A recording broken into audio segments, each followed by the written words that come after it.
Welcome back to Normal Island. I'm Callum Taylor, and tonight I am joined by the marvellous Oli Mould for what I believe is your Turn Left debut. Welcome, Oli, to Turn Left. And how are you today? You well? I'm very well, yeah. Thanks for the invite. How are you? Had a good day? Yeah, it's not so bad. Not so bad. It's great to have you on. For those of you that don't know, Ollie does a lot of political commentary over on TikTok and is a brilliant contributor. So we're looking forward to hearing what you've got to bring to the stories today. So thanks for joining us, Ollie. Really appreciate it. No worries. So coming up on tonight's show, Keir Starmer faces Labour rebellion over welfare cuts. Zohran Mamdani wins the New York Democratic mayoral primary. And Salcombe luxury flats for locals only.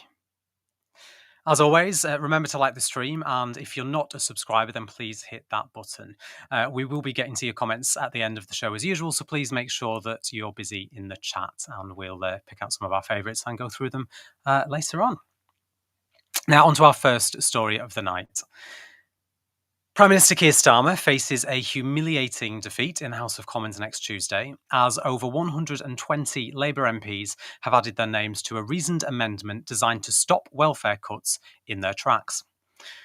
The amendment, which is similar to one put forward last week by Jeremy Corbyn, and the Independent Alliance, sets out many reasons why the signatories want to block the welfare bill, the most striking of which is this. The government's own impact assessment estimates that 250,000 people will be pushed into poverty as a result of these provisions, including 50,000 children. But fear not. Never one to miss out on an opportunity to push tens of thousands of children into poverty, Conservative Party leader Kemi Badenoch has offered the Conservative Party's support for the bill to help Labour get it through. The Independent reports that Kemi Badenoch has offered to rescue Sir Keir Starmer from his own Labour backbenchers after a massive rebellion threatened to bring down his welfare reforms. In a late intervention on Tuesday evening, the Tory leader stepped in to say her party would back the swinging cuts to benefits, as more than 120 Labour MPs were gearing up to reject the plans when they are voted on next week. It came after the defiant Prime Minister hit back at Labour rebels, warning that those who care about a future welfare system must support the legislation. And with question marks about whether he could survive a potential defeat, Sir Keir also insisted on Sky News that it is not a confidence vote. Well, Starmer seems adamant that it's not a confidence vote, although it seems no one has told Labour whips this, as they've been frantically trawling around all those who have signed the reasoned amendment to tell them that this is, in fact, a confidence vote, or at the very least, it will be treated as such. The proposed changes to disability benefits are just another in a long line of policies that have been extremely unpopular with this Labour government. Labour's Business Secretary Jonathan Reynolds was confronted by young PIP claimants this week when campaign groups Just Treatment and Green New Deal Rising interrupted an event he was speaking at. Now let's take a look.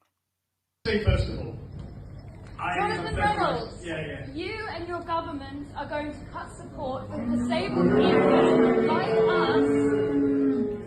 PIP is not an out-of-work benefit. come on, we're gonna. PIP allows people like me to Come on. stay and work, and more importantly, to have a good quality Let's of go life. inside. Come on. Your Come on. government are forcing people to choose It's not the time or place. between their medication, It's not the time or place. Come on. their medication, and food. Let's go. Come on. Cats are going to kill people. You are scapegoating young people like us with invisible disabilities, but you will not divide the disabled community. Disabled people are everywhere. We're mothers, we're carers, we're neighbours, we're students. Do not touch me. When you attack us, you attack everyone. That's why millions of people are standing up to oppose these cuts. Thank you. We will not forget that. We will not forget what the Labour Party is doing on the disabled people. On the 1st of July, this government will vote on the disability cuts. Any MP with a conscience, with a scrap of a conscience, will vote against. I never expected in all the years of Conservative Party rule that when Labour got into power and the Tories were ousted, that we would still be in a situation where people would have to go and protest against things like disability benefit cuts. It's just absolutely shocking. And as they say, PIP is not an out-of-work benefit. Although if the Treasury had £1 for every time a government minister has been on the media rounds this week claiming that it is, they'd probably fill that black hole that they always talk about. Ollie, there's lots to unpack here. But first, I want to ask you, can the Prime Minister survive this? Well, can he? Yes. Will he?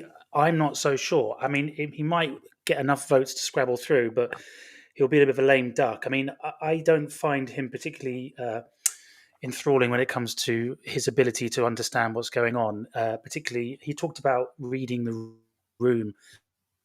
There was a quote that I was reading from a BBC article, and he says, "Oh, well, we won a landslide because we were able to read the country." It's like, well, no, you won a landslide because people were fed up with the Tories, not anything that you actually put forward. And loads of people have actually said that. Loads of academics and people who have actually scoured over the various, results and the polls and everything else. So if he thinks that, then he can't read the room at all.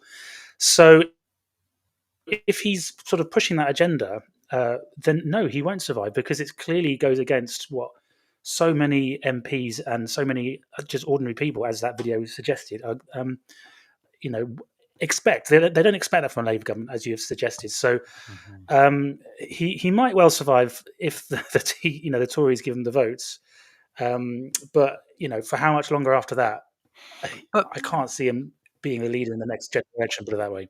No, and I mean, you mentioned about the Tories lending him votes. The fact that he needs support from the Tories if he wants to pass this bill is insane. I mean, I just don't understand how we're in a position this early on in the Premiership. It's not even been 12 months since the general election, not quite. We're about a week or so out. And we're already in a position where the opposition are having to say, "Oh, well, we'll lend you our votes if you want to pass this."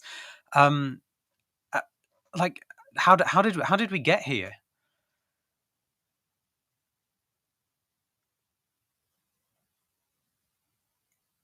Oh, you're still there, Ollie?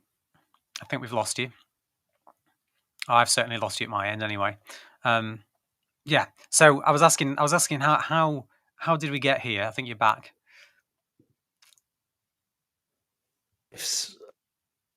Oh, I'm back now. Sorry. Yeah. Well, the Overton window just shifted massively to the right, as we know, in the last few years. And this is just another example. I think that it's funny you call the Tories the opposition. Are they? I don't know. They're kind of a dying breed. And I saw some polls out recently which said that they're only 1 point ahead of the Lib Dems in terms of people wanting to vote for them. So yeah, it's just it's a feature of global political praxis over the last few years that there's just this sort of fervor of right wing, proto-fascist politics, and it is dragging everything towards the right. I mean, we knew it. I mean, you and I and many other people saw this happening a mile away, particularly when Starmer reneged on all his various promises, and he dropped all the green stuff and he dropped all the various other things during the campaign. So it's just a feature of the neoliberal consensus completely falling apart. So yeah, it's that's the problem, and I think the fact that it's even taken 12 months surprises me. Yeah, I think we're just gonna give you an opportunity just to fix that internet connection, because we are struggling to get you at the moment, Ollie. I think some people are sad because they want to see that excellent beard. It is frightening, though, isn't it, that we've got a situation where the Labour government are talking about bringing in legislation that would put 50,000 more children into poverty. 50,000 more. Now, let's remember that at the beginning of this premiership, when Labour first got into power, a number of Labour MPs had the whip removed because they voted for an amendment on the King's Speech that called for the abolition of the two-child benefit cap. An action that we know would lift hundreds of thousands of children out of poverty. Labour make this claim that they are in favour of bringing child poverty numbers down, and it's something that they're working towards. Yet we're not seeing that from them. Instead, we're seeing them introduce legislation that in this case could see, by their own impact assessments, could see as many as 250,000 more people into poverty. The other problem I've got with this is the obsession with getting people back into work. As the protesters said, and as we know, getting people that are on PIP are not necessarily out of work. PIP isn't an out of work benefit. And the government have this obsession with getting people working. Let's get the disabled back into work. There are a lot of people who claim PIP who are in work because they are claiming PIP. Without that, they wouldn't be able to work. And it seems like somebody hasn't told the government this. As I alluded to earlier, there have been minister after minister after minister doing the media rounds over the last couple of days who are still parroting this idea that PIP is an out of work benefit and that the whole point of making the cuts to this is to try and get people back into work. Well, I think it's going to have the opposite effect. I think we've got you back now, Ollie. I mean, what do you think about this? The whole talk around PIP being an out of work benefit when we know that it's not, and the effect that this could have on people's ability to actually work in the first place. Yeah, well, it's a common phrase that common kind of narrative that is pushed by a lot of these far right people, insofar as that any benefits is a sort of person scrounging. It's someone who's not not worthy of it. When ultimately you want to make sure that people who are on disabilities have the ability to enter the workforce, which is what they keep banging on about. So PIPS is really, really important in order to make sure that people can actually get onto this, get into the workforce, which is what they keep banging on about. I think what's interesting as well is that it's a gateway benefit insofar as that if you care for someone, for example, then you don't get the PIP you don't get the carers benefit if they're not on PIP. So it has a sort of cascading effect of lumping care onto families and other members of friends and neighborhoods and communities and everything else. So it has it has a real ripple effect right through various communities. So PIP isn't it's not a kind of work benefit in that respect. It's really not something which should be lumped together with unemployment benefit or housing benefit or whatever it is, because PIP might be something that these people need in the future. It's available to everybody. So we really need to make sure that we very quickly disaggregate them.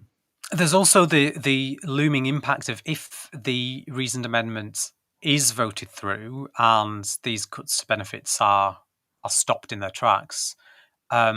At the moment, the government claim, I think the figure's something like £5 billion that they say they're going to get from cutting these benefits. Obviously, if those benefits aren't cut, which I think we all hope that they're not, the Treasury are going to be down another £5 billion from what they were planning on, or where they were planning on getting that money from. We know we've got a budget coming up in the autumn. How do you think they'll rectify that, or do you think they won't? I mean, it seems they're going to try and push ahead with it. I mean, £5 billion in the grand scheme of things, it's not a massive amount. They can find that in various tax rises, or they keep saying that they won't raise the tax, or at least they're getting attacked on it when it comes to the Tories' attack line. But they're going to have to do something with that, because if they, put £5 billion in the grand scheme of things, get rid of Trident, I guess, or just sell one of those bombers which they've bought. They don't need 12 of them. So there's all sorts of different ways you can make up that £5 billion very, very easily. There's lots. I mean, they've just announced an increase in defence spending, right? So there's hardly Well, NATO did that, didn't they? NATO have kind of, and they've promised to do it, but that's I guess that's an issue for another year, isn't it? I mean, they've said to increase it by 2030, I think it is, but yeah, it's small feed in the grand scheme of things. £5 billion is really not a massive amount of money when it comes to massive, the entirety of the government expenditure. No, and I mean, let's see what happens. As they say, a week is a long time in politics, and we've got until Tuesday. So I wouldn't be surprised if, despite Angela Rayner in Prime Minister's questions today, obviously she was deputising because of NATO, she was adamant that the vote will be going ahead on Tuesday. Yeah. Whether that is still the case come next Monday, who knows? Let's wait and see. But thank you for that, Ollie. I think we're going to move on to our next story. So, sorry, I've just got to find it on the autocue. Typical. There we are. Let's move on. Zohran Mamdani, the socialist mayoral candidate for New York, has achieved a stunning upset to become the Democratic Party's nominee. The mayoral candidate will take place, the mayoral election, will take place on the 4th of November this year. Mamdani won the popular vote in the first round with 43% to Cuomo's 36%, winning the primary in the second round, with second preferences taking Mamdani over the 50% threshold. Coming second place was Andrew Cuomo's. Let me start this again. Coming second place was Andrew Cuomo, seen as the establishment's candidate. Cuomo outspent Mamdani significantly. He raised $36 million, where most of that came from corporate super PACs, compared to Mamdani's $9 million, with the majority from public funding. What makes this a huge deal is not only the fact that he went up against the corporate machine, but when he announced his candidacy, he was polling at 1%. His policy platform of free buses, free childcare, rent freezes, city-owned grocery stores, building affordable housing, and raising taxes on New Yorkers who earn $1 million or more, coupled with his staunch support for Palestine, propelled him to victory. That and an incredible ground game with charisma comparable to Obama. Mamdani electrified the race and gave people a sense of hope and enthusiasm. And he also faced multiple smears, with many calling him an anti-Semite for his position on Israel. This clearly didn't work, as the race wasn't even close. Now, just before we went live this evening, our very own Curtis Daly caught up with US commentator and journalist Matt Binder to discuss the campaign. So this was a stunning upset. I just want to get your reaction to this phenomenal result. In one word, insane. Like, it is insanity that this happened in this way. Like, the momentum was moving in Zohran Mamdani's favor. Like, this wasn't an impossibility. And it was becoming more and more of a possibility as the election day got closer and closer. But even in the best polls, which there weren't many for Mamdani in like the professional polling, apparatus, those polls were always in Cuomo's favor for the most part until we got really close to the election. I believe the first poll that showed Mamdani ahead was literally a poll that came out shortly before the election, like days. And that poll basically said that Cuomo would be in the lead up until the final round of voting. Now, this is a ranked choice voting primary, and I can explain that in a second. And so Cuomo would be in the lead until the final round of voting, and then Mamdani would finally take the lead by just a point or two. Now, NYC in the primaries here for the mayoral election, we have something called ranked choice voting, and basically voters can go in and they can vote for their top 5 favorite candidates. They pick who they want in their number 1 choice, number 2, number 3, number 4, number 5. And what happens is that at the end of the election, each candidate's votes are tallied, and the candidates with the least votes get eliminated each round. And then when they get eliminated, the people who voted for them in that round, their votes then get redistributed to whoever that voter's second place choice was. And then, down the line it goes. The next person gets eliminated. Anyone who voted for them, they get their third choice, then their vote goes to. So the belief was that Mamdani could pull this off, but it wouldn't be until all the other candidates were finally eliminated and all of their voters had their votes redistributed. And then, and only then, would Mamdani finally just squeak by. And if that was the case, we still wouldn't know this would happen because the New York City Board of Elections isn't going to have that final round of votes tabulated until next Tuesday, July 1st. And what was interesting is that Cuomo really outspent Mamdani. Of course, most of Cuomo's donations came from corporate PACs. But as an outsider, right, seeing Elon Musk pretty much buying the presidential election, this race shows that there is still democracy left and people can, fight the corporate machine. Right, right. I think it really comes down to two main things. People talk about all these different factors. The social media aspect, charisma, the candidate. All these things matter. But I think when it came for this race, it came down to two specific things: what Mamdani stood for, like what his policies were, what his vision was, what he focused on, and then number two, the way he campaigned. There is something about meeting voters where they are in person in their community that simply cannot be replaced. And every time a underdog upstart candidate has pulled off that upset, that campaign strategy has at its core been taking that important message and bringing it to exactly where voters are face to face, so they get to meet you and trust you, because that's just something people like even in this age of the internet, people will trust someone who meets them face to face and talks to them like a human being, and that they can see is a human being. They really tried to railroad Mamdani as this sort of anti-Semitic person because he simply stood up for Palestinian people and criticized the Israeli government. And that just wasn't working with people who met him. And so many people met him because meeting Mamdani was a core campaign strategy. Yeah, I do want to touch upon that. During the primary, we saw what I call the Corbyn treatment. So former Labour leader Jeremy Corbyn was called an anti-Semite, and we saw the same for Zohran. But some of the most disgusting attacks I've seen. Can you talk a little bit about that?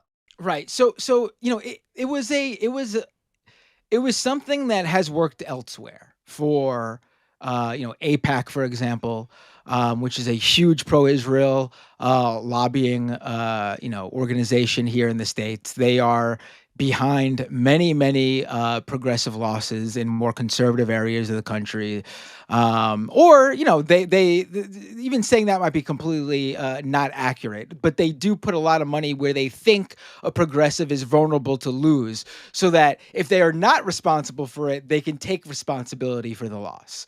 But they do back a lot of conservative candidates on both the Democratic side of the aisle and the Republican side of the aisle.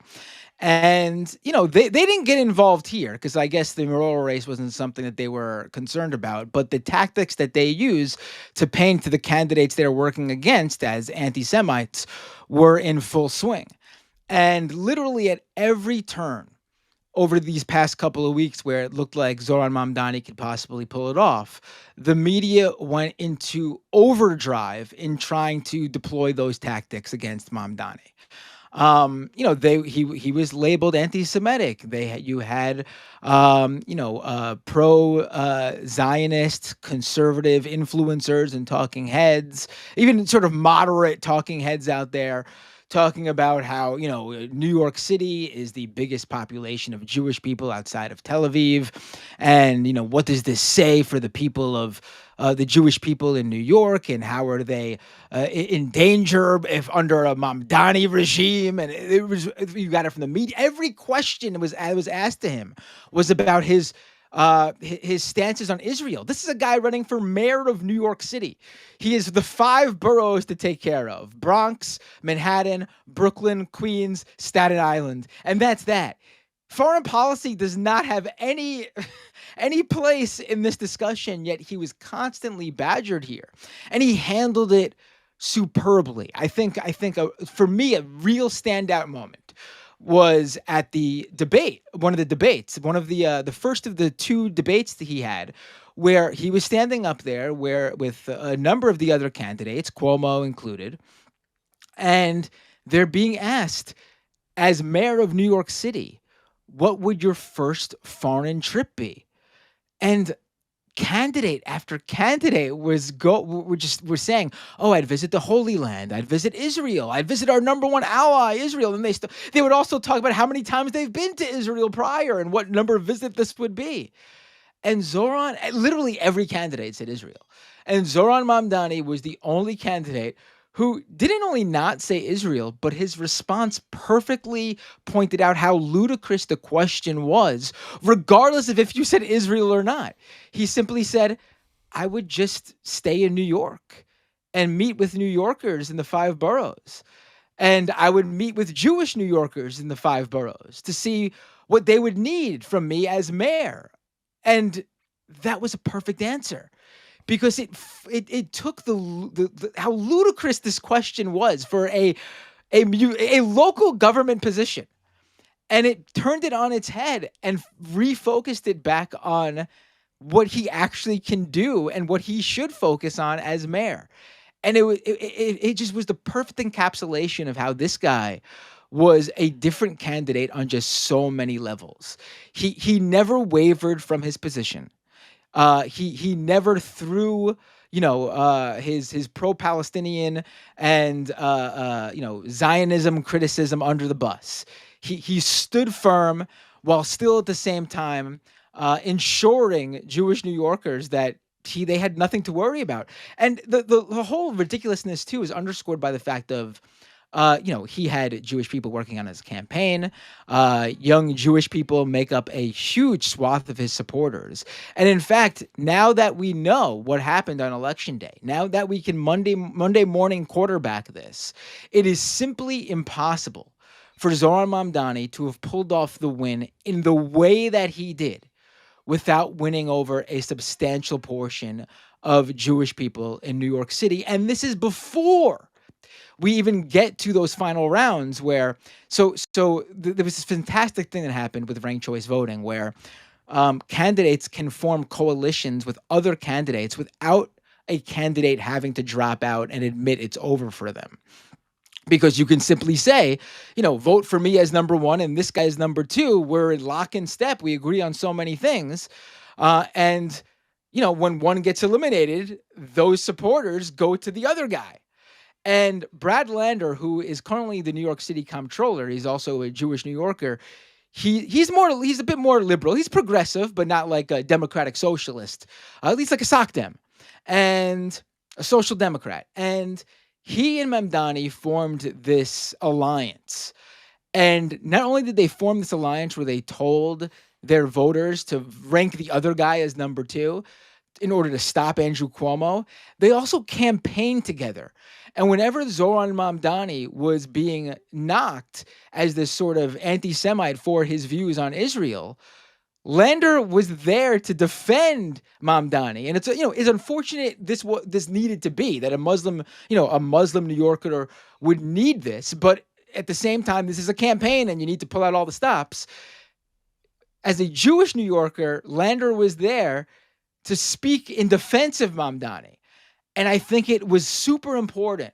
And at the end of the day, whatever Cuomo gets as those other candidates are knocked out and their votes are distributed, and of course some of those votes will go to Cuomo, Lander came in as a safe 3rd place, distant from Cuomo and Zohran, who were far and away 1st and 2nd, but also 3rd place far and away from everyone else who did much worse than Lander in 3rd place. And at the end of the day, whatever votes Cuomo will gain, the Lander votes that go to Zohran when Lander is eventually knocked out in the second to last round of voting, it's going to basically just make all those votes that Cuomo gains from the other eliminations moot. Because it's gonna just make them like they didn't even happen, because the number of Lander number 1 votes that are going to go number 2 to Zohran. So it was a display of what can be possible when the left and progressives decide to come together to stop conservatives and candidates that don't represent their values. Lander and Mamdani don't agree on everything, but they agreed on like 99% of the issues, and they decided to form this alliance. And I think there's something to learn there for future candidates as well. And that was Matt Binder. Of course, you can catch him on the Majority Report and Leftist Mafia. The full interview will be available tomorrow, so keep an eye out for that. And we want to say a huge shout out to Rachel Atwood as well for making this happen. We appreciate that. And I think Rachel sent a super chat as well, thanking us for taking her advice, which we did because we listened to our audience. So yeah, thanks for that, Rachel. Really appreciate it. Now, before we move on, I want to bring Oli in actually on this story. Really interesting, obviously, to see that Mamdani's gone from 1% polling to to winning the primary.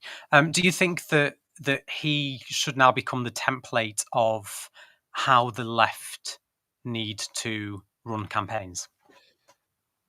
Yes and no to a certain extent. So if you know my background, I'm an urban geographer, right? I teach urban geography at university, and so I think there's a lot of really interesting things to mention here about the way that democracy operates in an urban setting.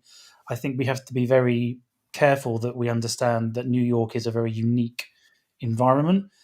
It's a very multicultural city, as we know. It's one of the greatest cities on earth. If you're going to ask me, it's one of my favorite cities, and I used to run field trips there before, I realized I probably wouldn't get into the States these days, but I used to, run 10, 12 years of student field trips there. So I know the city really well.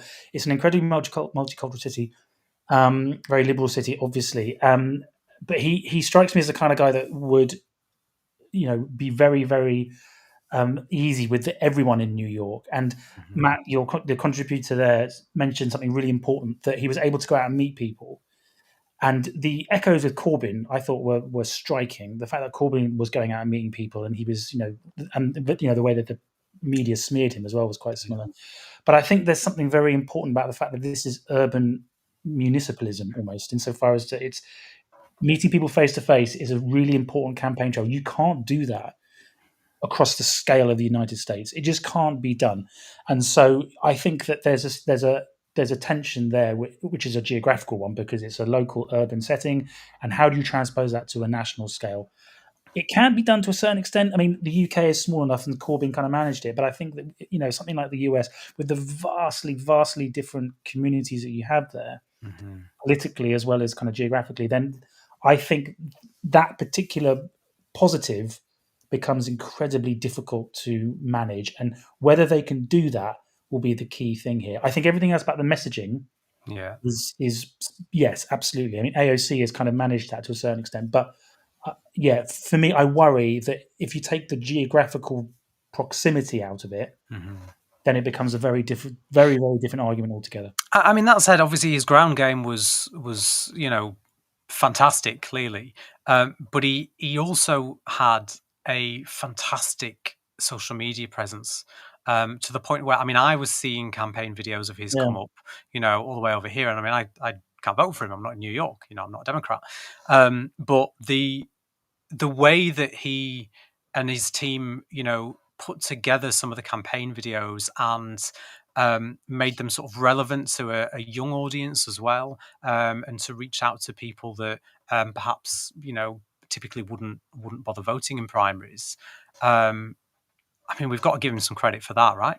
Yeah, absolutely. And I think that the fact that he's under the age of 50 helps. I think that the Democratic kind of gentocracy, they're all kind of banging at the windows going, oh, how do these young people do it? We need to, and, and his TikTok game was brilliant. I think it was very fair. The video that he did with Brad Lander, the kind of joint one where they came out to support each other was just chef's kiss. It was very done very, very well. And yes, I think that is going to be the key, is mobilizing the youth vote. I mean, that's what got Corbyn close into 2019. And I suspect it's what stopped a lot of Kamala Harris voters. They were kind of completely put off by the fact that it was her rather than anyone else. So yes, mobilizing the youth vote is going to be critical. And maybe a lot of that geographical proximity can be supplanted by a kind of virtual proximity through social media. But they're going to have to ramp it up all the way to 11. I mean, the 9 million or whatever he spent, that that isn't going to cut it. There needs to be far more kind of financial resources behind anyone who wants to try and do that on a national scale in America. Yeah, definitely. I mean, it's interesting that he raised that much, given that most of the funding came from public sources, though. I just want to ask, before we move on as well, you've made the sort of the Jeremy Corbyn comparison there. Obviously, the anti-Semitism smears. I noticed somebody in the comments had mentioned this question earlier as well. But do you think that this is a sign now that actually people using anti-Semitism in this way to attack anyone that speaks out against the state of Israel and the IDF and Netanyahu specifically. Do you think that it's, we've moved forward now and those smears will no longer stick? Yes, I do, and I can tell you a good example from my own. There was a couple of friends of mine who, were staunch Blairites and very, very sort of down the line sort of liberals in that respect. And even they are now beginning to realise that Israel's clearly they've overstepped the line. They come back to me and say, "Did you see that IDF spokesperson on the news? He came across as a right, expletive." And so I think that there's a great deal of they've shown themselves to be who they are recently, clearly with the horrific actions over in Gaza, but just the way that the PR and everything else they've done around that. Even if you didn't know what was going on, you see them on the news and they just act like knobheads. And it's really sorry, but it's just it's very very obvious now. I think to a lot of people that you can't have that argument anymore because it's like, okay, yeah, that's not going to stick. So yes, I think that is a nullified areas, but it won't. I suspect that it won't stop them from trying. I mean, I've already seen Stephen Miller and lots of other people sort of saying, "Oh, well, this is what happens when you get loads of mass immigration into New York. You get a Muslim mayor who's going to do another 9/11 or whatever." So they're scrabbling around. But I think it's interesting how the moment they kind of attack them on their policies, like you see those screenshots of Fox News, and this is what he wants. He wants free baby cots for people, and he wants free healthcare. How dare he? If you attack him on his policies, you can't. It's like, oh well, actually, it's brilliant. So it's like broadband communism all over again, isn't it? Well, yeah. So they'll think of something, but I believe the kind of anti-Semitism route is going to be far more difficult to really pin on people like that now. Mm-hmm. No, I agree.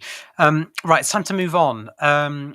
Before we do, though, if you're enjoying the show, then please like the stream. And if you're not a subscriber, then please hit that button.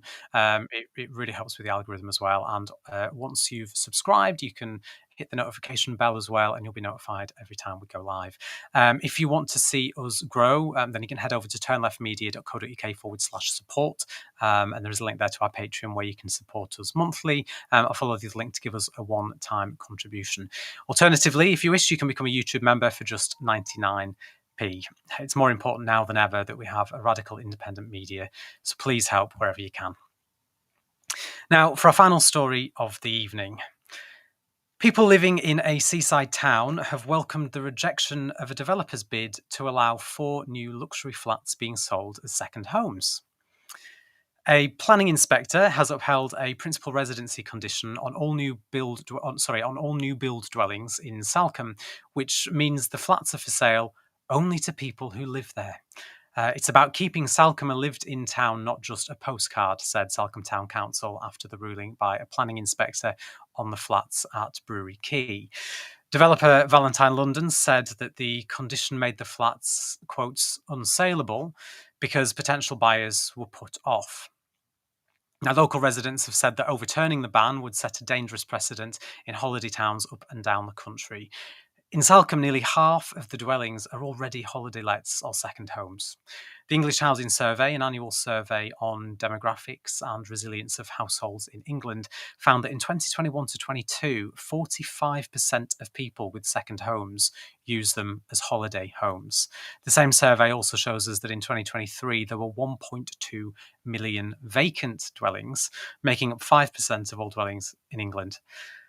At a time when we appear to have a shortage of affordable homes available for all those who need them, and in a climate that sees rent costs rising significantly, surely we need more decisions like this made in Salcombe to ensure that newly built properties go to local people rather than being bought up by investors as holiday lets or to rich people for second homes. Oli, what's your sort of initial response to this story from last week? Well, I think you picked the right stories as for a geographer, right? This is kind of the bread and butter. But yes, it's good. I mean, let's not kind of get ahead of ourselves. It's 4 flats and they're luxury flats as well. But I think that it's a step in the right direction. I mean, I know that there's been a lot of pressure groups to tax second homes very, very highly, and I think that would be something that any progressive person should be thinking about. Second home ownership is a scourge in many parts of the country. and indeed around the world. And you couple that with over tourism. I've got a student at the moment who's doing some work on over tourism, particularly in Barcelona. And you look at Airbnb and everything else, and so there's a real problem with the use of houses, particularly in tourist locations. And I think that we need to be very, very careful about how we allocate land in those areas, because they are people's homes as well as fabulous places to go and visit. Personally, I think second home ownership is something that should be taxed at 99%. I mean, homes are, homes are for people, not for profit, and the assetification of homes throughout the last, well, since the 80s, really, since the right to buy came in, has been a major component of the rampant gentrification that we've seen right across the country, right across the world in many respects. So when you have little things like this, when you throw tourism into the mix, it has a different set of, or a very specific set of drivers and processes. But absolutely, yes, we should be taxing second homes, making homes available for local people. I don't know the criteria in which they're designating local people. I mean, how long are they like to have lived there? That's a different story. And I noticed that the property developers haven't said anything yet, largely because they probably think, "Holy crap, we didn't expect this." But yeah, it's good, and I think obviously we need more of it. But like I say, it's a very, very small instance of something done right, and it needs to happen on a much larger scale for it to actually make any proper impact. I mean, hopefully it will. Obviously, there's also a balance to be had, isn't there? Of especially in seaside areas and tourist areas, you've got to have enough homes for people that live locally, so that they've got somewhere to live in their area, so that like the council have said, that they can be a functioning town all year round. There's far too many holiday destinations within the UK that you'll go to in the middle of winter and everything's closed. You're lucky if the corner shop's even open, because it also runs as a gift shop for the tourists. But at the same time, it's that balance of, well, we've got to have some homes for tourists. We've got to have somewhere for tourists to stay. Obviously, there's been a bit of a increase in the number of Airbnbs, for example, and properties that are being used for that. Rent to rent has taken a huge what's the word I'm looking for? It seems to have sort of flourished out of nowhere in the last couple of years as well, where you've got more property investors who are renting properties from property owners in order to re-rent them out, either as serviced accommodation or as Airbnbs. How do councils and developers sort of strike that balance between providing enough accommodation for local residents, whilst also maintaining, the fact that they need to keep properties back for holiday goers and tourists that will no doubt bring much needed economical growth to those local areas? Yeah, I mean, it's a difficult balancing act, particularly in tourist areas. I mean, the tourism industry is obviously incredibly seasonal, and so you find that, like you said, there's particular parts of the year where there's just no one around at all, and so you have to sort of strike that balance. I noticed some in the comments there saying that we should squat them, and maybe that's not a bad idea. But I think that there's a real sense that local councils have been completely hamstrung over decades of disinvestment from from national government in order to build the appropriate houses and the affordable houses and social housing. So that is obviously a kind of top-down approach. But I do think that there's a lot of ways in which councils can make sure that they have the right sort of houses available. I mean, it's about making sure that, I think City Car did something recently about, if a new development is over 100 flats or something, it triggers a particular kind of planning process, which requires there to be more affordable housing. And so I think that sort of laws like that can be done, which don't necessarily require more money, it just requires more scrutiny on particular developments, depending on how big they get. And so in places like London and some of the big major cities where this is a real crunch point, that works relatively well. In seaside towns, it might be a bit more tricky because of that seasonality. But ultimately, I think that you just need to give more house building power to the council, to the local council, who knows that at the moment it's all outsourced to the developers. And they're calling the shots. So whether that's increasing money to local councils with funding, or whether that's somehow kind of changing the planning regulations to make sure that they can do it sort of, they can consult the needs of the local residents before the needs of the property developer. then that's maybe that's the way to do it. But ultimately, the balance is far too much in the favour of landlords and property developers. It needs to be shifted back towards local councils. Yeah, something else that I've noticed recently, and some of us at the Turn Left team were talking about this not too long ago, is the number of properties that are listed for investors only. So they're going up for sale on sites like Rightmove or Zoopla or wherever, and then when you actually click on the listings, they are only selling properties to investors. So if you're a first-time buyer, or even if you're not a first-time buyer, if you're looking to upgrade or to move into a different home, but you want to live in it, you're not even eligible to purchase the property because you're not an investor. Yeah, and that is largely because if you build a property to rent, there are particular laws and ways in which you can actually reduce the amount of it reduces the cost because you can cut on various things like fire safety and everything else. And so actually there are sort of cost cutting measures to giving it purely to investors or to renters. Student housing is a good example, right? So the reason student housing is so profitable is because because it's technically kind of holiday letting, because students are only in it for like 50 weeks of the year. They're not in it full time, essentially. Then ultimately you can build it to a much lower standard. And so it's the same with investing. If you build a house for an investor, and that investor is like, oh well, we're going to rent it at kind of 12 months at a pop, then they can cut corners and they can make the walls thinner. They can all sorts of things.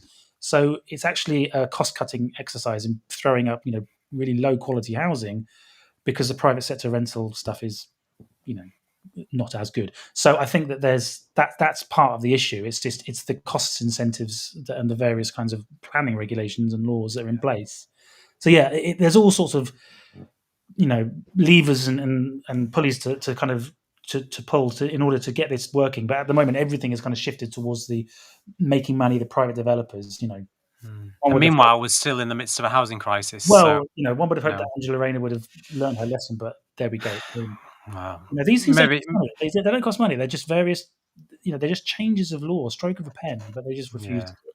Well, maybe when she's prime minister in 6 months' time, we'll see. Maybe, yeah. Who knows? Right, Ollie, stay with me. I'm just going to bring in our producer as well and have a look at some of your comments. So we've got Cog producing tonight. Are you there, Cog? I am indeed. As ever, I'm just going to ask the chat if they can hear me, just to make sure. They usually can, but be able to. We can confirm for me that I can be heard, so that I'm not speaking into the void.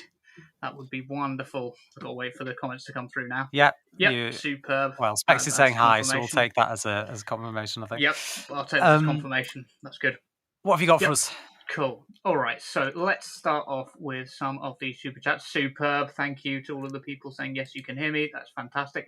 There's a bit of a delay, unfortunately, but okay. So Specs Bean Farmer kindly gifted 5 Turn Left memberships. Thank you, Specs. Bringing David, Shiva, Thomas, Paul, and Louise into the Turn Left membership. I almost said Turn Left family. That sounds so. Oh no, I'm not doing that. And Specs Bean Farmer again gifted another 5 memberships, bringing in FPL, Richless, Morgan, James, and Umair. Thank you, Specs. Absolutely fantastic stuff. Thank you so much, Specs. Your generosity is so appreciated. And another person whose generosity is so appreciated, and generosity in terms of her advice, is Rachel. Rachel, you've done fantastic today. It was you who got us in touch with Matt. Absolutely fantastic. Thank you so much for that. And you also reminded us with another super chat. Don't forget about Brad Lander and all his hard work. Absolutely. And we should be discussing the relationship between a Jewish and a Muslim mayoral candidate running together and sort of helping fend off prejudices that the others were facing.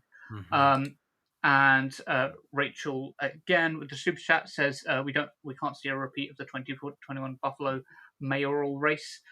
She did explain what happened in that race in the comments, but basically a leftist candidate won the primary and then was run against by another candidate from the centre. Border Prince gifted £5. And gifted £5, super chatted £5, and says great stuff. Turn Left. Thank you so much, Border Prince. Absolutely fantastic stuff. Thank you. and we'll go straight into our comments that we've starred. So Johnny Mack said Blairites are defending this, this being the disability cuts, solely because red team good. Do either of you have any thoughts on the footballification of politics and how some people haven't come out of that mindset of like red team good, blue team bad? It's ridiculous, isn't it? I mean, when you look at the list of names that have been put to this reasoned amendment, many of them are the usual suspects. They are the people that you would expect to see putting their name to something like this. People like Diane Abbott, for example. It's the people who aren't afraid to speak out. Now, granted, there is a lot more than usual, but what I think is more interesting is the people who haven't put their name to this amendment. And I think it is exactly as Johnny says. It is that thing of no, red team good, red team good, red team good. We can't possibly call out our coach because red team good. And we see it all the time. The fact that the Tories are stepping in and saying, "We'll help you out, mate," kind of shows no, red team not good, red team blue.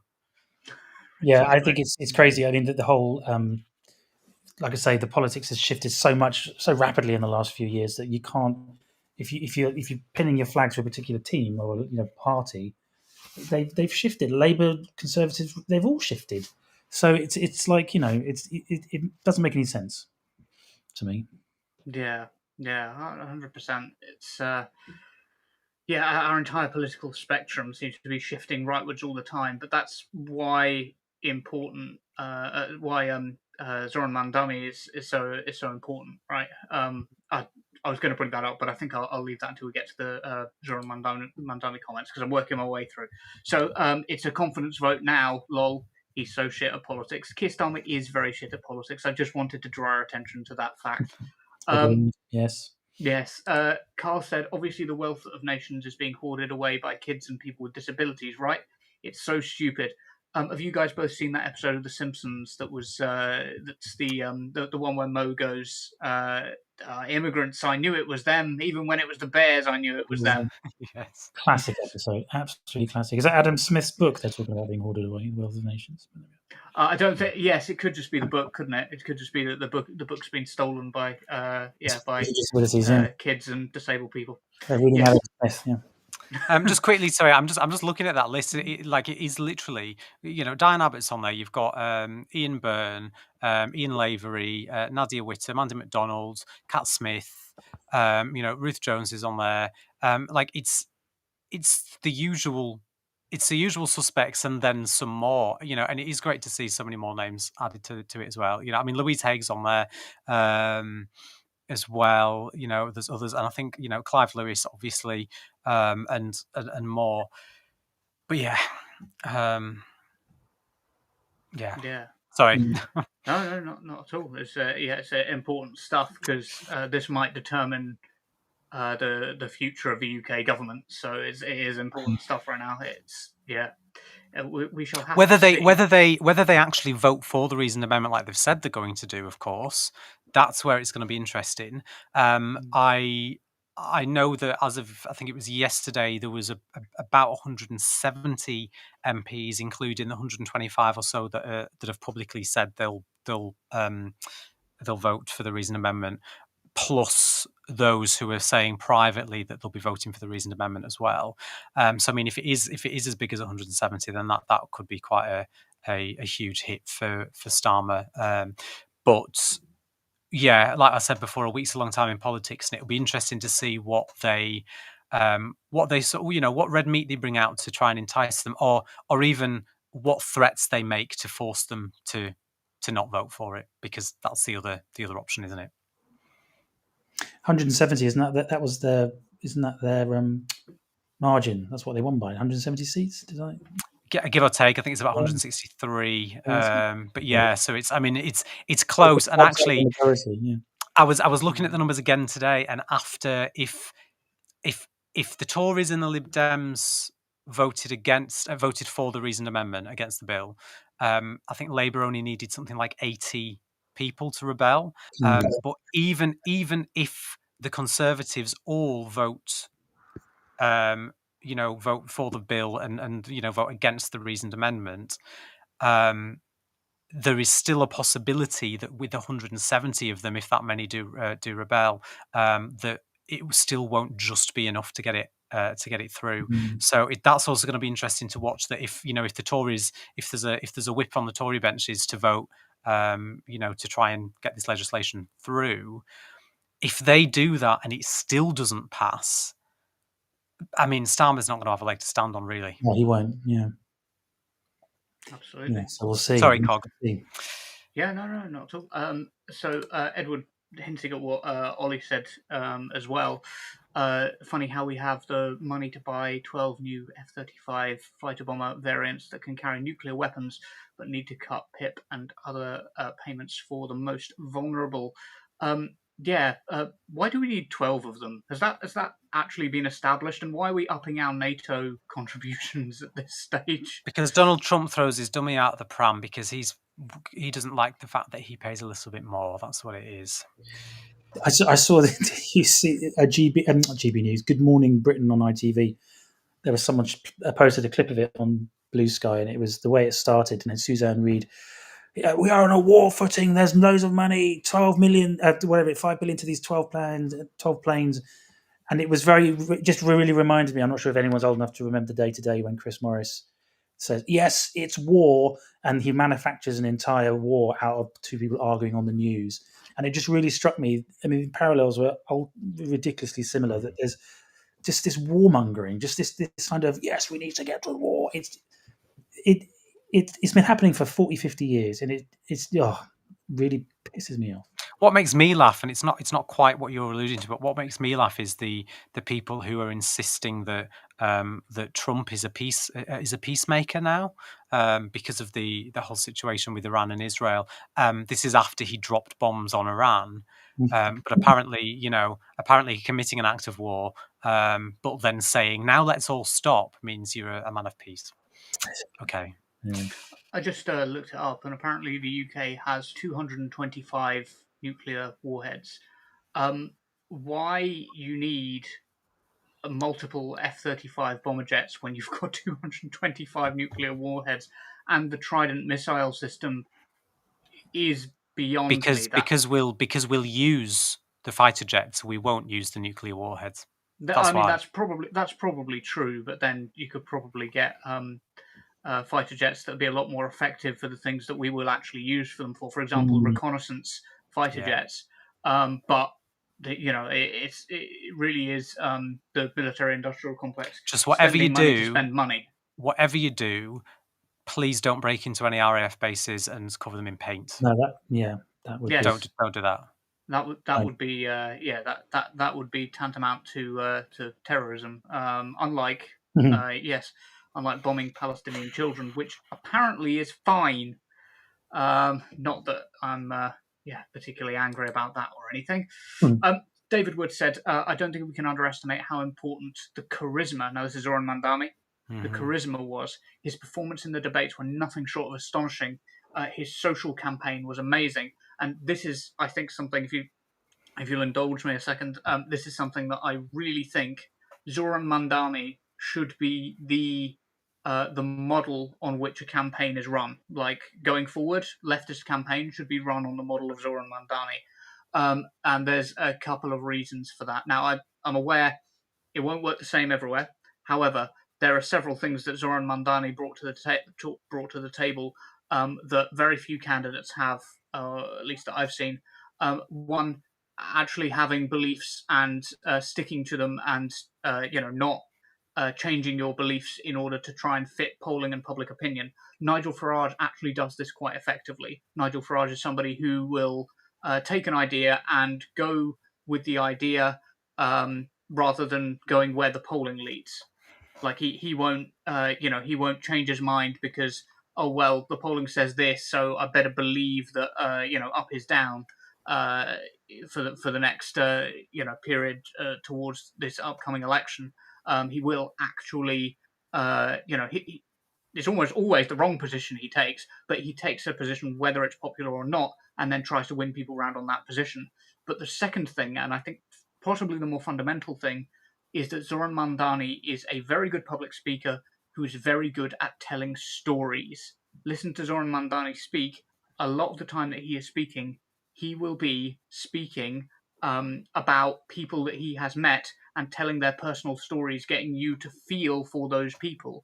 And we need to be doing that a whole lot more. Our figures on the left need to be doing that a whole lot more. And also, Zohran Mamdani, I don't know if you've noticed this, meets people with points of agreement first of all, and then leaves the disagreement to later on. So when he's asked a question about, I don't know, whatever it might be, how Jewish New Yorkers are feeling about his stance on Israel-Palestine, which he got asked a lot for a mayoral candidate, he will begin by talking about all of the positive experiences he's had with Jewish New Yorkers and the understandable fears of Jewish New Yorkers, really focus on making them feel comfortable and safe. And then at the end, he'll say about how he cares for the rights of the Palestinians too. The disagreement comes towards the end of the dialogue. So, Cog, on the question of being a sort of a template for left wing campaigns, then, because obviously that's the question that I put to Oli. What did you make of? And feel free to jump in at any point, Oli, by the way. But what did you make of Oli's response to that in terms of the sort of the yes and no and the concerns around, geography in terms of physically being able to get out and do the ground game as well? Yeah, I mean, there are obviously limits, particularly as we living in the UK. There's things like limits on campaign finance contributions, which don't apply in the US as well. So there are limits to what we can do in terms of emulation, but the principles, I think, remain the same. And the principles are basically stick to your guns, be willing to be a bit mean. You don't have to be nice about this stuff, and make sure that you stick to your guns. Be willing to be a bit mean, but also reach out to people with heart and make sure that not with heart, but make sure that you're touching people's sense of justice. Make sure that every time that you speak, you're talking about individual people's individual stories, relating it back to real people, and bringing people round on their emotional side. And for God's sake, pay a good video editor. Pay a good video editor. It will pay off. That he has been very good on that. He has been He's very good on great. that. Yeah. Go on, Oli. Just very quickly. I mean, I think that your issue about stories there is bang on. I did a video of this on TikTok not long ago, just saying I think we do need to tell more stories. I don't know if Zach Polanski is kind of. I see kind of similarities with him, but I do just sort of worry that there's this whole kind of personality populism is I don't know. I think that he works because he's the sort of head of a very, very democratic base, and just to make sure that we don't fall down that trap. But I mean, but having said that, people like Lula in Brazil and Claudia Sheinbaum is it in Mexico and Cyril Ramaphosa, they're very good, and Ibrahim Traore over in Burkina Faso. I mean, these are individuals who are leading properly kind of left, progressive, even socialist agendas. So there's absolutely a space for individuals, but I think we need to make sure that we don't lose that democratic base. It's interesting as well, Cog, what you were saying about telling real people's stories. I remember a man who, while leader of the opposition, would actually bring questions to Prime Minister's questions that had been put forward by real people that live in the country. That man's name was Jeremy Corbyn. For those of you that hadn't clicked on, that was a time where PMQs actually became a little bit more sensible and a little bit less panto-like. We're now back to the usual pantomime, but yeah, that came to mind when you mentioned that. What else have we got, Cog? Yes, there was something I was going to say that I can't remember what it was. I'll try not to delay too much. That's all right. I will. Hang on. What was it? It was. Remind me of the last thing you said, Oli. Sorry. The cult of personality, the different people around the world and the leaders around the world. Yes. I think that there is absolutely a danger of falling into the idea of relying too much on one person. However, I had a conversation with Aaron Bastani in a pub after Media Democracy Festival, funnily enough. And one of the things that I was trying to put across to Aaron, and that he seemed to agree with me on, is that the left does need to reclaim the values of strength and also consistency. Strength and consistency are two values which sometimes the left shies away from, but there is absolutely nothing wrong with, and we can take them on as core leftist principles that will, I think, help us going forward. Now, of course, there's nothing inconsistent about democracy and strength, but of course, the democratic will has to be sort of directed by somebody who is, democratically elected, worthy of that position.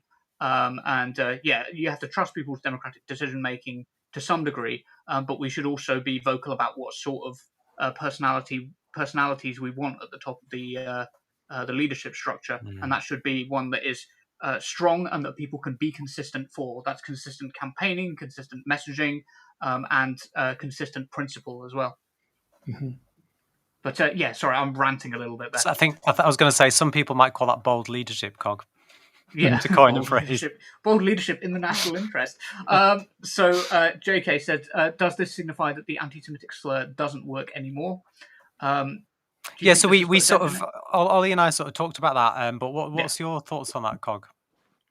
Yes, I thought you did. I thought reading the question, I was thinking, hang on, I swear they've answered this one. I marked it before you did. Excuse me. I think that it could be.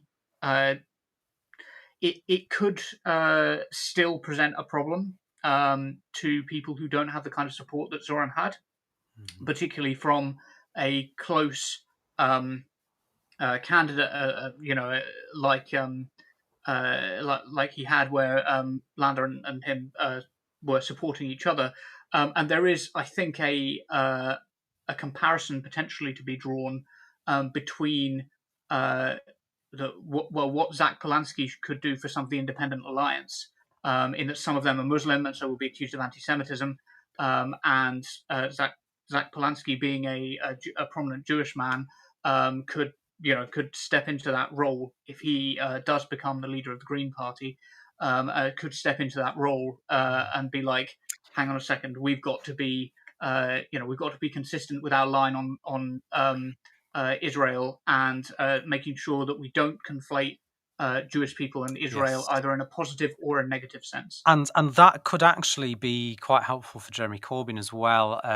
We put a post out today about the polling around support for a possible new Jeremy Corbyn-led party on the left. And we're interested to know what people think about that. So go to our Blue Sky Twitter and Instagram and let us know. But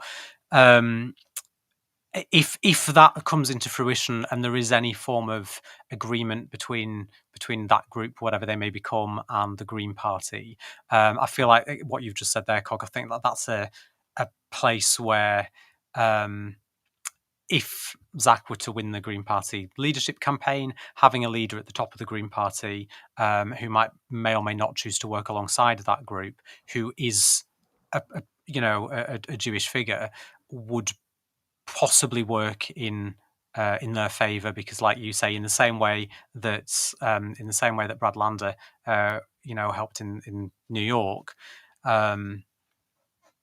it could help get some support behind whatever this new party may or may not be. So my daughter's just come in with a nosebleed. Just give me 2 seconds. Sorry. Bless you. Not at all. We will talk through. That's absolutely fine. Probably the best time for that to happen, because you and I can talk to each other, so it's not too bad. That's real life happening in real time. Yes, real life happening in real time. Indeed. And Dyslexic Doug said, we're all fed up of bought and paid for politicians. And I think this is something that we can really exercise strength against, because I've noticed that the establishment kind of falls every time that they're faced with a populist.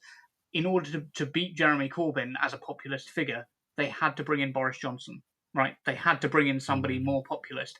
And it's why I think there's a good chance that Zohran Mamdani now becomes the New York City mayor, because there isn't a sort of right-wing populist that's a big enough figure that could run as New York mayor. For It the wouldn't Republicans. surprise me. It wouldn't surprise me, Cog. It would not surprise me if Donald Trump said he was going to throw his hat in the ring. Yes, I know he yeah, can't, but yes, do you know he what I can't. mean? They'd be like, Yes, well, yeah. I'm president, and I'm going to be the mayor of New York as well to keep out this terrible person. You know, it's just I'm not going to try and do a Trump impression. I'm not as good as it as Curtis is.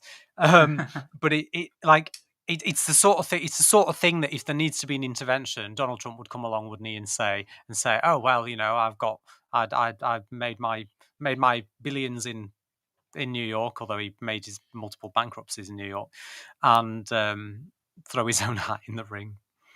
Yeah. I wouldn't be surprised. Is she okay, Ollie? She's fine. Yeah, sorry, bad Wi-Fi and nosebleeds. It's been a hectic few hours. Typical turn left, to be honest. That's fine. Yes, nothing we're not used to. Youngtins said, it's funny how the media has told us again and again that defending Jewish people is defending Israel, but Zohran's endorsement and actual discussions about Jewish people breaks that. Is there anything that you'd like to say, Ollie, with regards now to the Jewish New Yorkers and their seeming support of Zohran Mamdani?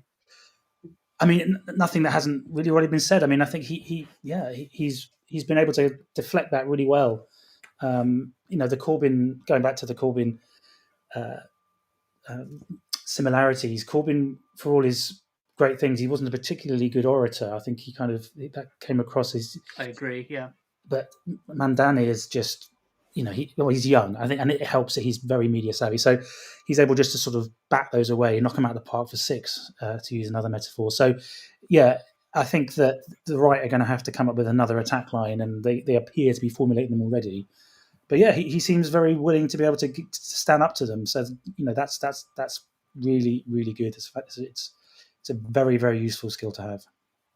Yes, 100%, 100%. It's probably one of the most useful skills. Yeah. My mother always commented on how, unfortunately, figures at the top of the Labour Party, including Gordon Brown and Ed Miliband, disproportionately seem to be people who had speech impediments, which is absolutely fine in and of itself. But in terms of oration, it does put you at a bit of a disadvantage in terms of. But that is you can work around that, but working around it requires actually putting in the time with a good speaking coach and who would teach you skills that somebody who, regardless of whether they had a speaking impediment or not, should learn. For example, gesture control, breath control, and the sort of strength of motion that's needed in order to deliver a good speech and a good story. I really do think, I know I'm over-egging the icing on the cake now, but I really do think that every leftist political figure should take a course in storytelling techniques. Well, maybe that should be my next job, Cog, as a person with an acting degree, because a lot of what you talk about, particularly breath control, speech, the confidence side of it, the body language, but also being able to there's all the stuff that goes on in the head in terms of telling the story, like the memory techniques and things like that, but also just in order to present in a particular way, it's something that obviously actors are trained to do, and I think that's where Zach does quite well, Zach Polanski, because he's got a background in acting as well, and you can tell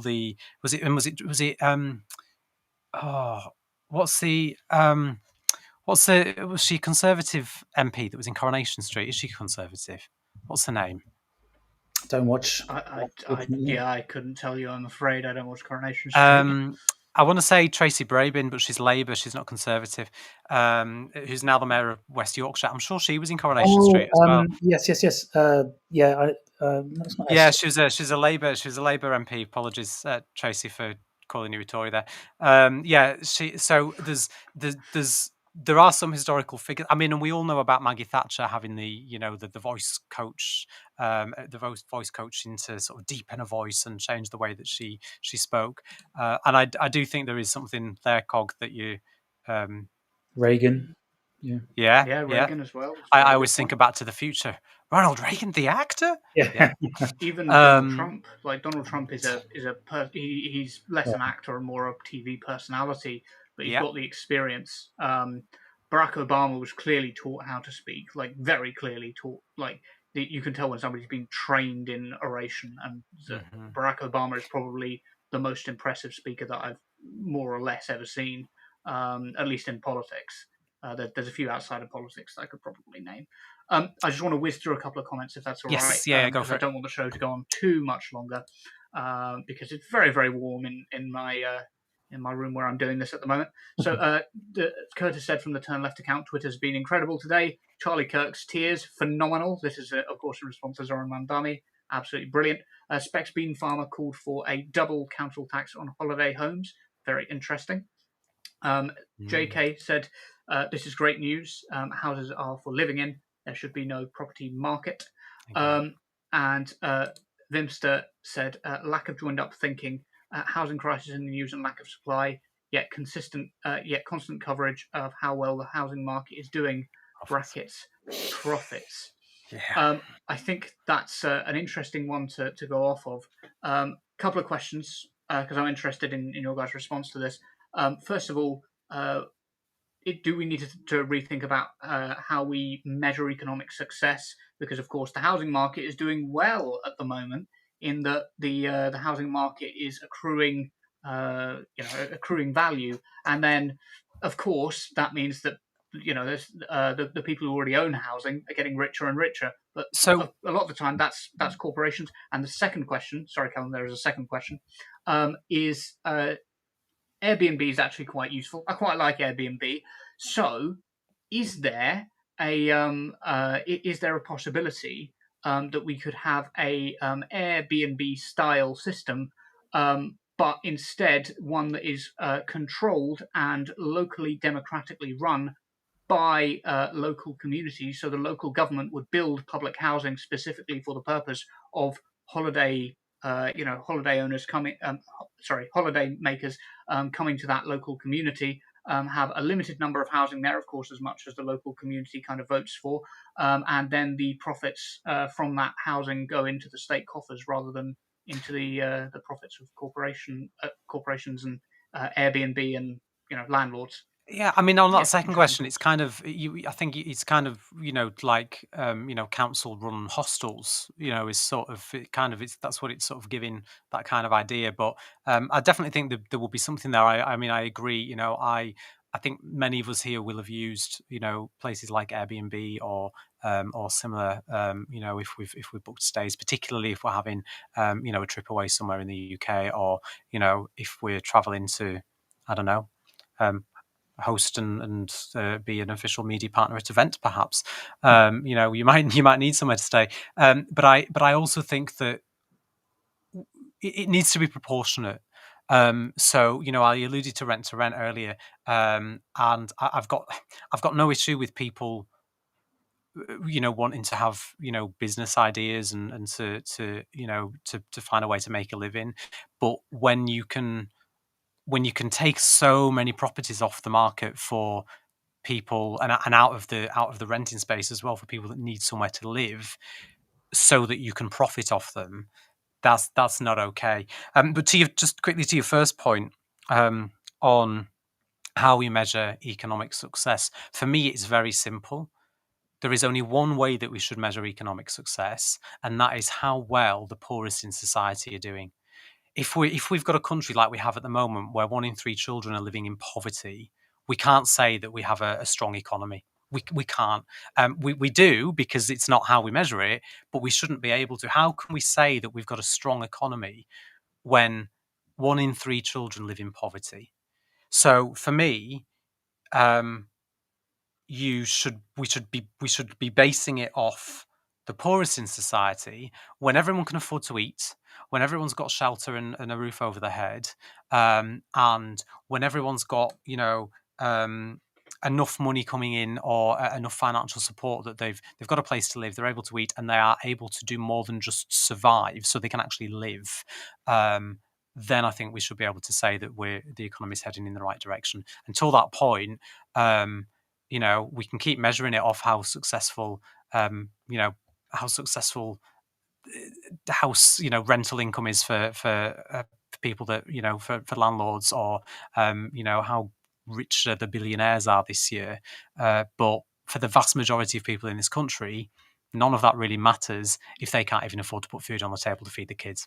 That's a good answer, Ollie. Before you respond, I just want to apologise to you because me and Callum rant like anything. Apologies about that. Go on, get on. Wait, what are you saying, Cog? Yes, we do. Unfortunately, Callum. Sorry, Ollie. Go on. No, it's not. Listen, I'm an academic. I get paid to rant. It's fine.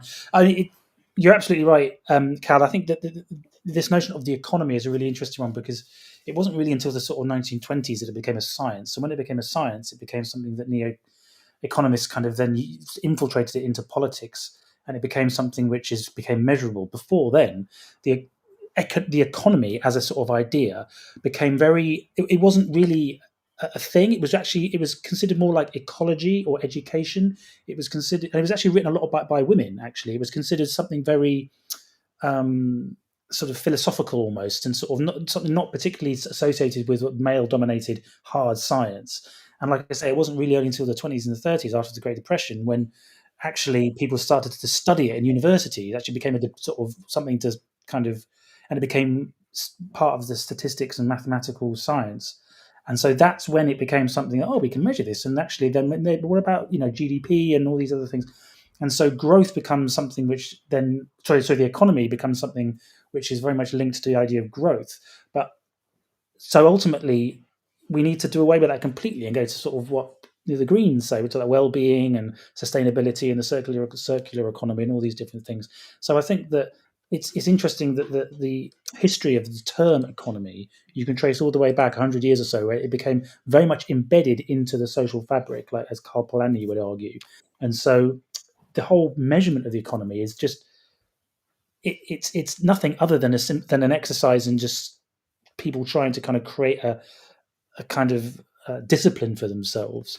Sorry, I appreciate my camera's starting to get, because the sun's going down. So sorry, my camera's a little bit blurry. But listen, we can see you and we can hear you, which is better than earlier. So don't worry about that. Absolutely, yes.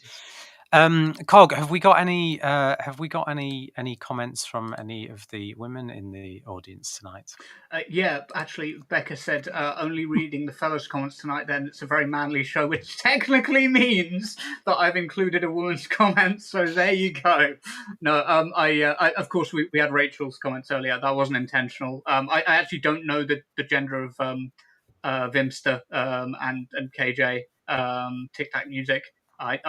I take the wildest guesses at gender diversity. But Becca, there you are. You're in the comments now. That was a terribly cheeky answer of me. But David Woods did say there was another commented again from a bloke. Sorry, Becca. Bad Wi-Fi and nosebleeds. That's the title of the Turn Left biography, which I think is a great comment to end on. Oh dear me. Well, thank you for that, David, and thanks Cog as well for your unwavering support again this evening. We appreciate it. So that's probably all we have time for. But Ollie, just before I let you go, I was going to do it for you, but I'll let you do it. How do people find you? How do people see your work? So just Google Oli Mould, OLIMOULD. I'm on TikTok and Blue Sky. You can go and visit the Royal Holloway page if you like, where I teach. Tacity.co.uk is my blog. Just Google it and it comes. There's lots of stuff comes up. Brilliant. Yeah, go and give Ollie a follow. I know you through TikTok. So anyway, that is all we've got time for tonight. So thank you again to all of our viewers who tuned in. Thank you, of course, to Ollie for joining me this evening. Remember to like the stream, and if you're not a subscriber, then hit that button. If you want us to grow, then you can head over to turnleftmedia.co.uk/support, where there is a link to our Patreon, and you can support us by making a monthly donation, or you can follow the link and give us a one-time contribution. Alternatively, as so many of you have generously done today, you can become a YouTube member for just 99p as well. We did have one other super chat from Carl as well that came in during the comments, which said £5 super chat there. Thanks, Carl. Take my money and never turn right. We appreciate that.